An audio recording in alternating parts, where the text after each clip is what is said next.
الحمد للہ وکفا وسلام علی عباده الذین اصطفى اما بعد فاعوذ باللہ من الشیطان الرجیم بسم اللہ الرحمن الرحیم۔ محترم سامعین، امام ابو طالب مکی رحمہ اللہ نے اپنی کتاب قوت القلوب میں لکھا ہے الخلق محجوبون بثلاث حجب کہ لوگ تین قسم کے حجابات میں مبتلا ہیں جو ان کو تباہ و برباد کر رہے ہیں، جن کی وجہ سے وہ حقیقت تک نہیں پہنچ سکتے۔ ان میں سے پہلا حجاب ہے حب الدراہم، یعنی مال کی محبت۔ مال کی محبت جتنی زیادہ ہوگی آدمی اتنا ہی حجاب کے اندر گڑا ہوا ہوگا۔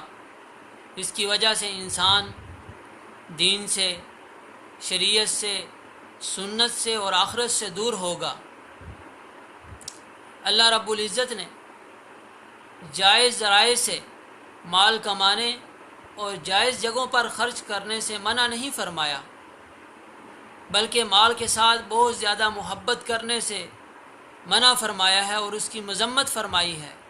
ارشاد خداوندی ہے وَتُحِبُّونَ الْمَالَ حُبًّا جَمًّا، تم مال سے بہت زیادہ محبت کرتے ہو، جو کہ درست نہیں۔ اس سے حجاب پیدا ہوتا ہے، آدمی اللہ تعالیٰ سے، آخرت سے اور دین سے دور ہٹ جاتا ہے۔ مال سے محبت ایک حد تک تو فطری ہے کہ ارشاد باری تعالیٰ ہے وَإِنَّهُ لِحُبِّ الْخَيْرِ لَشَدِيدٌ، ہم نے انسان کی فطرت ایسی بنائی ہے کہ اس کو مال سے محبت ہوتی ہے، اس لیے کہ انسان کی ضروریات زندگی مال سے پوری ہوتی ہوئی نظر آتی ہیں، لیکن مال کوئی ایسی چیز نہیں ہے کہ اس سے حد درجہ محبت کی جائے اور انسان دین سے غافل ہو جائے، حلال و حرام اور جائز و ناجائز کی تمیز ختم کر ڈالے، اسلام کے شاعر کو ترک کر دے۔ یہ بات درست نہیں ہے، اس کی اجازت نہیں دی گئی۔ اسی لیے بہت زیادہ مال کی محبت کو حب الدراہم سے تعبیر فرمایا گیا ہے، جو کہ انسان کے لیے ایک بہت بڑا حجاب ہے، جس کی وجہ سے انسان خدا تک پہنچنے، آخرت میں کامیابی حاصل کرنے اور دین پر عمل کرنے کے درمیان یہ چیزیں اس کے لیے حائل ہو جاتی ہیں۔ اور دوسری چیز حب الریاست، یعنی حکومت، عہدہ یا اقتدار کی محبت ہے، جس کے لیے انسان دین اور دیانت اور عدل و انصاف کو چھوڑ دیتے ہیں۔ ان کی ہر وقت یہی خواہش رہتی ہے کہ ہمیں کوئی عہدہ، کوئی امارت، کوئی وزارت، کوئی صدارت اور کوئی بہت بڑا عہدہ مل جائے، ہم اپنی من مانی کرتے رہیں۔ یہی ریاست کی محبت ہے۔ بزرگان دین کی اصطلاح کے اندر اس کا نام حب جاہ ہے۔